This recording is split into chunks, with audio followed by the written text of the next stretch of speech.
As the lowest standard woodwind, the bassoon naturally comes last in our course, as it does in most orchestration manuals. But it's the key to understanding the winds as a section in orchestral scoring. There are many examples in the evolution of the symphony that might lack flutes or clarinets, and even occasionally the oboe, but there are few to none that lack the bassoon, except for the very earliest of symphonies. It acts as a foundation for the other winds and helps them to truly become a cohesive, unified collective of individual voices.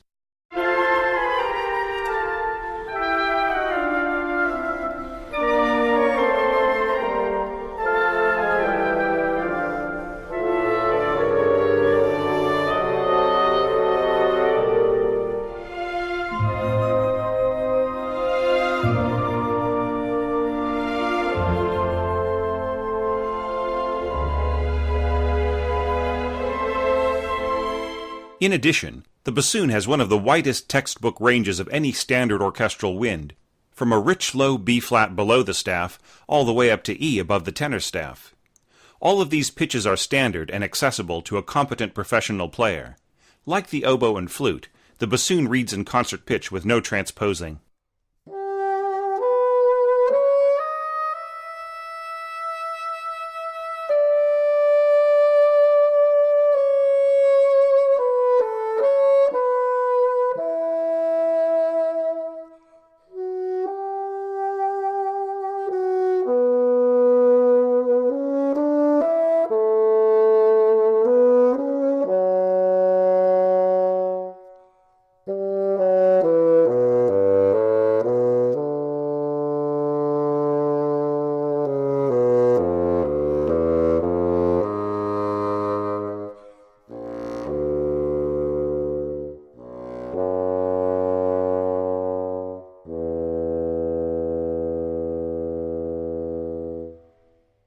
Listening to that example, you may have noticed something that's reflected in the work of great composers. Not only does the bassoon have one of the widest woodwind ranges, but the registers within that range are extremely distinctive, perhaps more so than flute, oboe, or even clarinet. And just like the clarinet, these registers match up with those that orchestrators might assign to the instrument.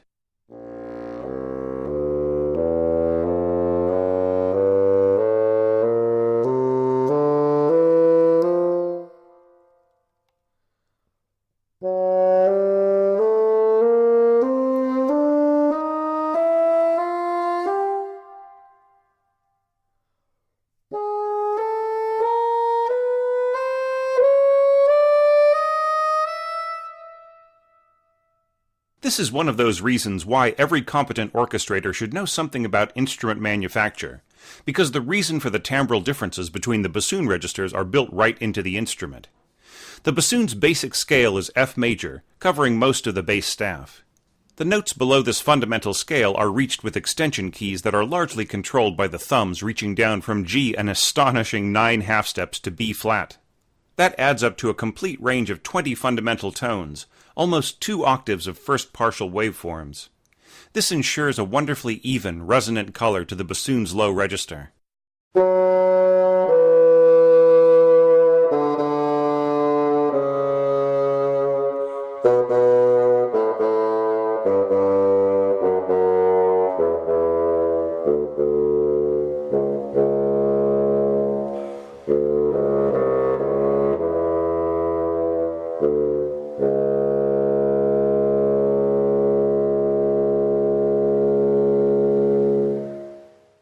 The low register is where the bassoon spends most of its time in typical orchestral scoring, as it's the strongest range of pitches with the easiest tone production and the greatest dynamic control. What's more, as we've seen with the other double reeds, it's the most pungent register, gaining in richness as it descends. This makes a featured line quite easy to hear in an orchestral passage.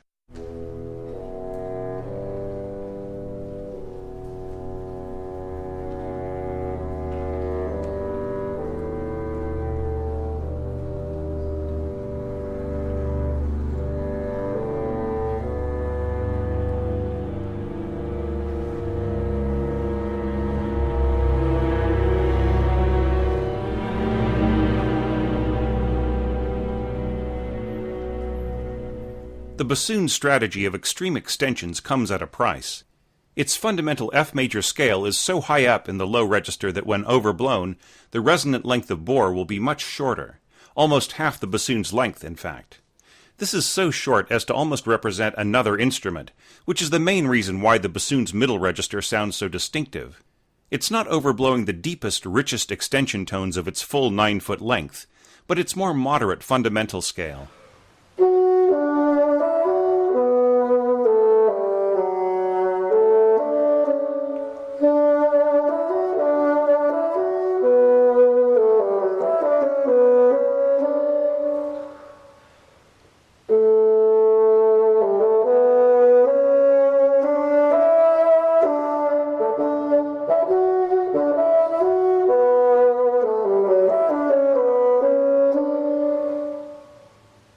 The middle register's unique tone has been embraced by many orchestrators looking for qualities of rough folk instruments, or of a husky tenor voice. Russian orchestrators in particular, like Tchaikovsky, Stravinsky, and Rimsky-Korsakov, made this register a trademark for some of their most poetic moments, particularly with extended solos. The bassoon tends to lose richness of tone as it ascends, instead of gaining it like the flute and clarinet. So featured lines and solos require careful, lightly scored accompaniments.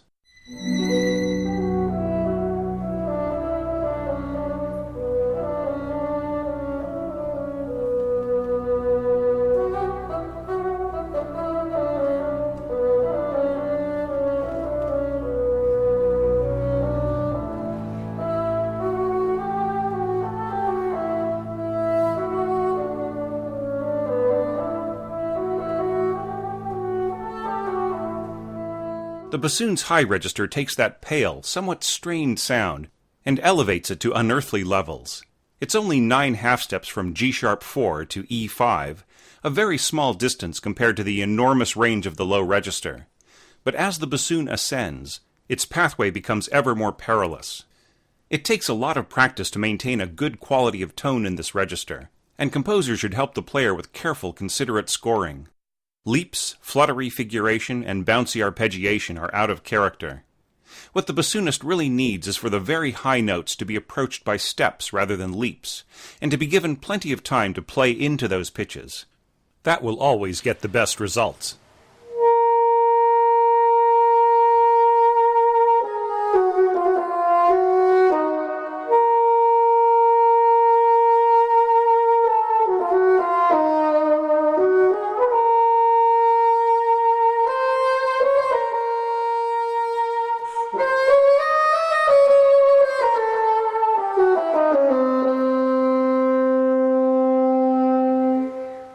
It was once considered unusual for a bassoon to play higher than A or B flat above the tenor staff. But from the 20th century on, it's become mandatory for all professional bassoonists to play up to high E, especially considering the importance of solos from Stravinsky and Ravel.